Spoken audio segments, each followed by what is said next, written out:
This episode is brought to you by LifeLock. Between two-factor authentication, strong passwords, and a VPN, you try to be in control of how your info is protected.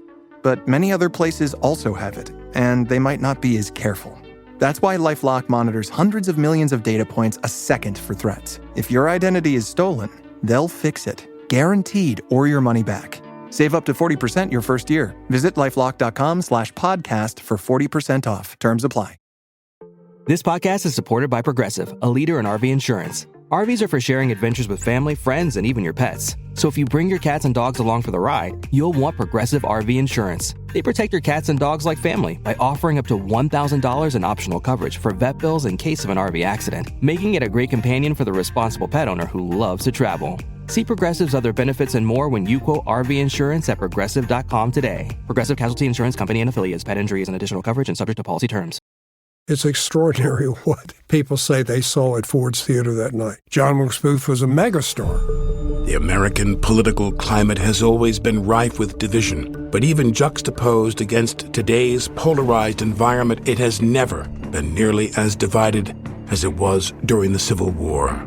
I'm Alec Baldwin. This is a story that shows how the lines are so often blurred between hero and villain, immortality and infamy, justice and vengeance, and how in that respect nothing has changed today.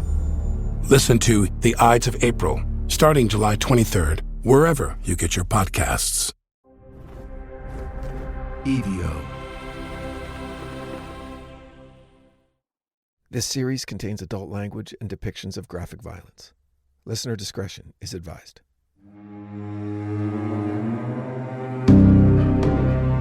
There's something about a photograph, especially a Polaroid, that feels more honest than it probably should. Grainy, unfiltered, and immediate, like it bypassed the brain entirely and went straight to the gut. It's why baby boomers still trust Kodak more than CNN.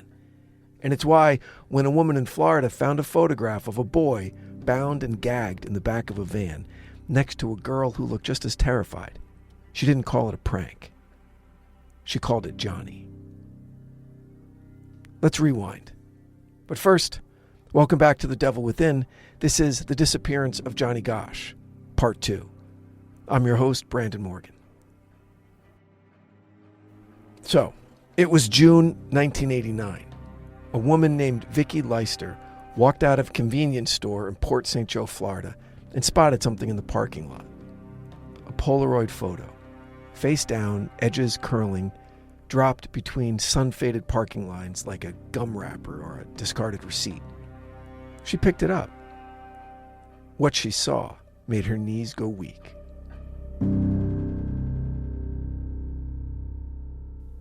Two kids, maybe 13 or 14, one boy, one girl, lying side by side, bound with duct tape, mouths gagged, eyes wide. It wasn't just the terror in the photo, it was the setting. They weren't in some basement or concrete dungeon. They were in the back of what appeared to be a van, upholstered, white, the kind your neighbor swears is going to turn into a camper one day, but just hasn't gotten around to it yet. Vicki did what any decent human being would do. She called the cops. And then, because 1989 still had some leftover Cold War paranoia, she called America's Most Wanted. Now here's where the story gets weird. Not because of the photo, though that's terrifying enough, but because of who saw it next. Noreen Gosch, Johnny's mother. When the photo made its way into the media circus, she took one look and said without hesitation, "That's Johnny." And she wasn't alone. Several people who'd known Johnny, including former babysitters and childhood friends, also said it looked just like him. Same eyes, same jaw, and same birthmark if you squinted just right and ignored the generational blur of Polaroid resolution. The FBI, for their part, were less convinced. They called it inconclusive, which is bureaucratic for, please stop calling us. The forensic artist was brought in. The boy did bear a strong resemblance to Johnny, they admitted, but it wasn't definitive. The girl's identity was even murkier. Some believed it was another missing child named Tara Calico, a young woman who vanished from New Mexico a year earlier. Others said it was nobody at all, just a sick joke. But jokes, as a rule, don't come with this much duct tape. The photo went viral before going viral was even a thing. It was faxed, Xeroxed, mailed to every local newsroom with an intern who knew how to spell trafficking. The theories poured in. Some said it was a hoax staged by two teenagers looking to make headlines. Others said it was a still from a horror film, though no one could find a matching scene. The more conspiratorially inclined saw it as evidence of a massive cover-up, proof that Johnny was still alive, still being moved from place to place, hidden in plain sight. And Noreen went full Noreen. She doubled down. She said not only was that Johnny, but that he'd visited her. Yeah, visited her. According to Noreen Gosch, her son knocked on the door in the middle of the night. He was around 27 years old. He didn't stay long, maybe an hour. He said he couldn't say where he was or what he'd been through, but he wanted her to know he was okay. Sort of. Depending on who you ask. Critics, and there were many, called it delusion, wishful thinking weaponized by grief. They accused her of feeding the conspiracy machine, of clinging to any shred of possibility rather than facing the most likely truth, that her son was dead and had been for a long time. But the conspiracy world doesn't operate on proof. It runs on patterns and feelings, and that weird electricity you get when a piece of the puzzle almost fits and you decide to sand it down and just jam it in anyway. Then came the internet, and the Polaroid took on an entire second life online. It appeared on message boards, YouTube videos, Reddit threads. Hell, it's probably going to be the thumbnail for this video. Entire websites were created just to analyze the upholstery in the background, to trace the manufacturing patterns of 1980s duct tape, to determine whether the boy's eye shape matched the 1982 school photo of Johnny Gosch, pre-abduction, pre-myth, pre-ghost. For years, the photo remained a floating question mark. FBI said they couldn't confirm. Local police said the van couldn't be located. And nobody ever stepped forward to say, yes, that's me, I staged this, here's the proof. The children in the photo were never identified. Or maybe they were, and we just didn't want to believe it. So what do we do with a photo like that? We pin it to the bulletin board of our national memory. We let it rot under the fluorescent lights of the internet. We write Medium articles and shoot TikToks and say things like Rabbit Hole and MK Ultra, and it's all connected. At the center of it all, Johnny Gosch stays frozen in time. 13 years old, paper route, vanishing into that liminal American fog where boys are taken, parents are gaslit, and Polaroids appear like breadcrumbs, leading nowhere. By the early 1990s, the Johnny Gosch case had evolved from a local tragedy into a national obsession, and then into something worse. Yep, it became content. Johnny's face, frozen in time like some milk carton martyr, was no longer just a symbol of a missing child. He was now a kind of spiritual Rorschach test for America's latent fears.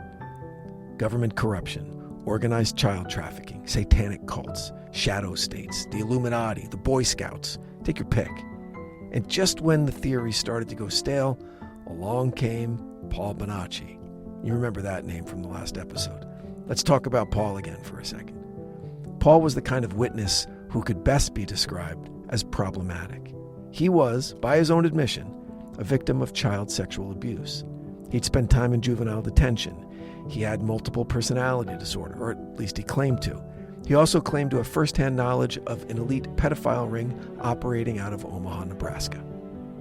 That ring, he said, abducted boys like Johnny Gosch.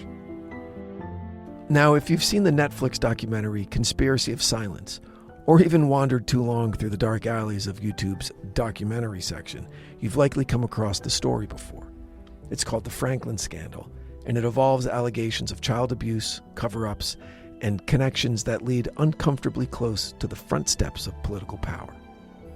Bonacci testified under oath. that he had participated in the kidnapping of Johnny Gosch. He even claimed to help lure him into the car that day in West Des Moines. And Noreen? Yeah, she believed him. Not only did Noreen Gosch meet with Paul Bonacci, she, again, doubled down. She said he described details about Johnny's birthmark, his stutter, even a secret code word they used as a family. Things she insisted only Johnny or his close friends would know. Skeptics called it coaching, believers called it proof, and the truth, as usual, curled up somewhere in the space between.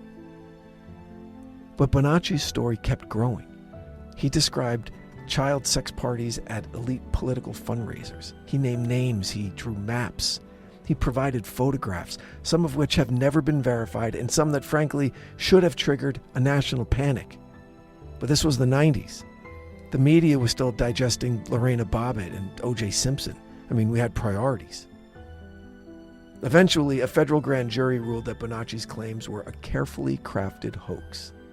Charges were dropped, investigations were closed, and reporters moved on to newer, sexier tragedies.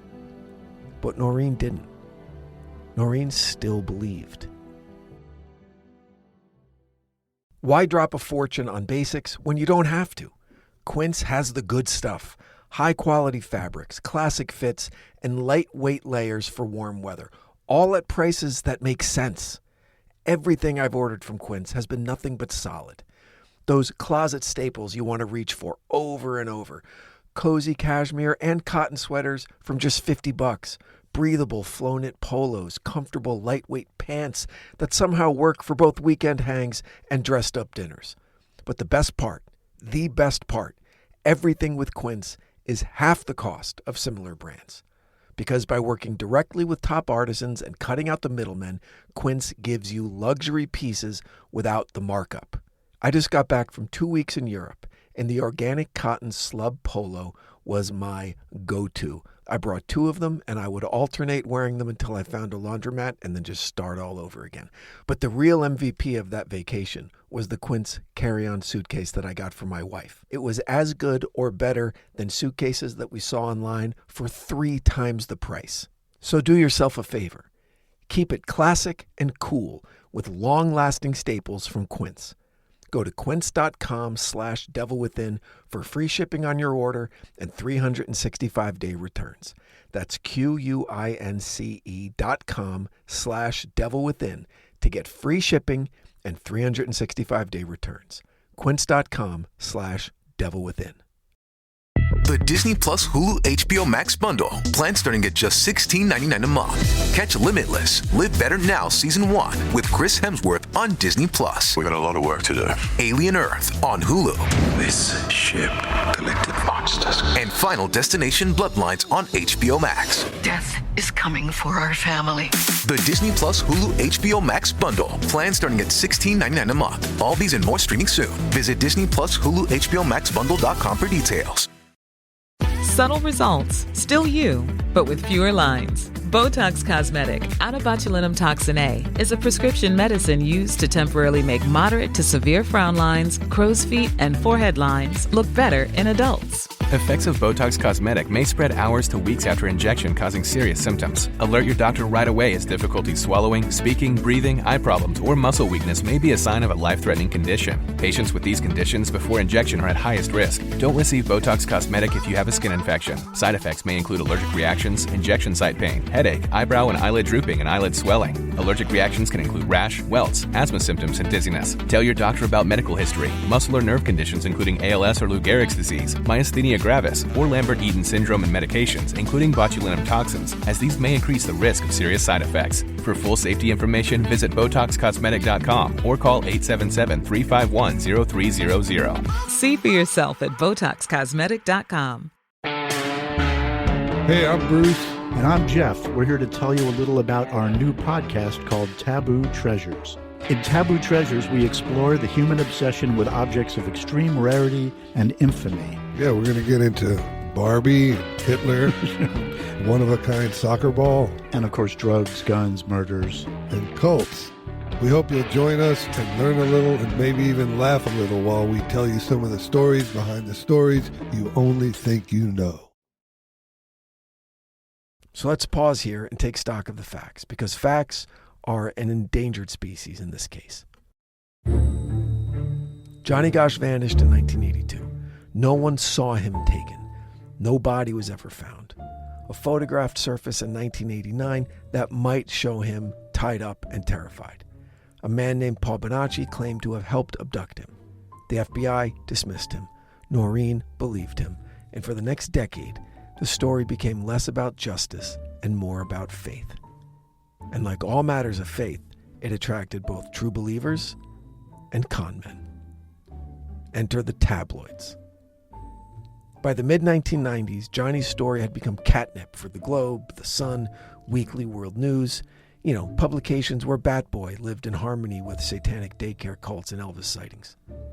Johnny's name would be splashed across the front page next to headlines like, "Boy returns from secret CIA camp," or "Missing Paperboy alive in Mexico." No one in the editorial office seemed to care if it was true. And after a while, no one in the public did either. Because at some point, when a case goes on long enough without resolution, it stops being a mystery and it starts being folklore. Johnny became a ghost, a cipher, a campfire story we tell ourselves when we want to feel scared but safe. The devil took a boy, but not our boy. Not today. Meanwhile, Noreen was speaking at conferences. She was writing books. She was appearing on Oprah and Larry King and America's Most Wanted. Some called her tireless. Others called her delusional. One Des Moines Register columnist described her as a woman at war with reality. But here's the thing about Noreen Gosch. She never asked to be believed. She demanded it, and her defiance kept the story alive. Whether she was right about Paul Bonacci or the Polaroids or the late-night visit from a now adult Johnny, it didn't matter. Because every time the world tried to close the book on the case, Noreen ripped another page out and mailed it right to your doorstep. She wasn't just fighting for Johnny anymore. She was fighting for the idea that something evil had taken him. That it hadn't just been a pervert in a van. That there was meaning to it. That we were complicit in ignoring it. Because if there really was a pedophile ring tied to politics and power and money, and if Johnny was their first known victim, then our failure to find him wasn't just tragic. It was treason. So what's the legacy of the Johnny Gosch case by 1995? No arrest, no suspect, no body. Just a country learning to live with a new kind of monster. One that doesn't wear a hockey mask or stalk camp counselors. One that looks like a suburban dad, a coach or a congressman, a man in a van who disappears into the wallpaper of polite society. And behind it all, a mother shouting into the void. This happened. This is real. My son is out there. Maybe she was right. Or maybe we just needed her to be. They say the first thing to go in a kidnapping is time. But what they don't tell you is what comes after. After the candlelight vigils flicker out. After the milk cartons turn sour. After America forgets your child's name. By now, you know the story of Johnny Gosch. Or at least you've heard it whispered in message boards or other podcasts, in badly lit YouTube videos stitched together by people with more red string than friends. You've heard the word Franklin. You've seen the scarred man sketch. You've maybe even watched Who Took Johnny at 2 a.m. and gone down the rabbit hole that ends somewhere between Satanic Panic and CIA black sites. But for Noreen Gosch, Johnny's mother, this isn't a conspiracy theory. It's breakfast, it's bedtime, it's every tick of the clock since that day in 1982. The red wagon was still in the street. It's how it ends. That's how it begins. A kid goes to deliver the Sunday paper and doesn't come back. The only evidence is a red wagon, left behind. The kind you'd find in any Norman Rockwell painting, except in this one, the frame cuts off just before the abduction, or maybe just after. And for 40 years, people have tried to fill the frame. Let's be honest. By this point in episode 2, we've left the realm of polite true crime. We're not looking for a satisfying ending anymore. We're digging through government cover-ups, hypnotic regression, handcuffs and dusty photos, and testimonies from convicted felons who may or may not have invented an entire underground trafficking network while in solitary confinement. Which brings us now to the last chapter, or at least the latest chapter. In 2006, Noreen Gosch received an envelope in the mail. No return address, just a postmark from Des Moines and a single photograph. It was grainy, Polaroid style. 3 boys, all bound and gagged, duct tape across their mouths, hands behind their backs. They looked scared, but not screaming. Posed almost, like someone wanted you to see it, wanted you to study it. Noreen swore one of them was Johnny.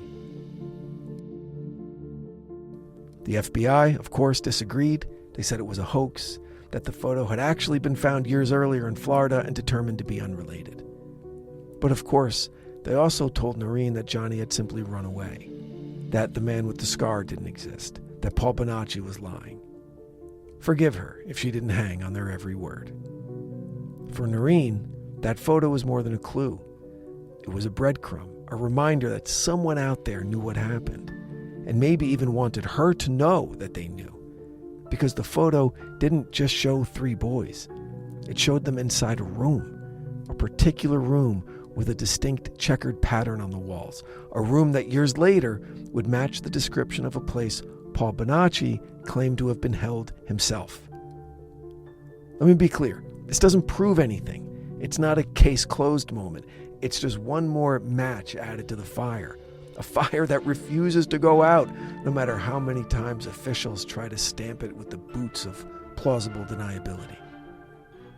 And by this point in her life, Noreen Gosch had morphed from grieving mother to conspiracy avatar. Talk shows booked her and then mocked her. Police departments ignored her and then resented her. And internet sleuths worshipped her. But then they turned on her.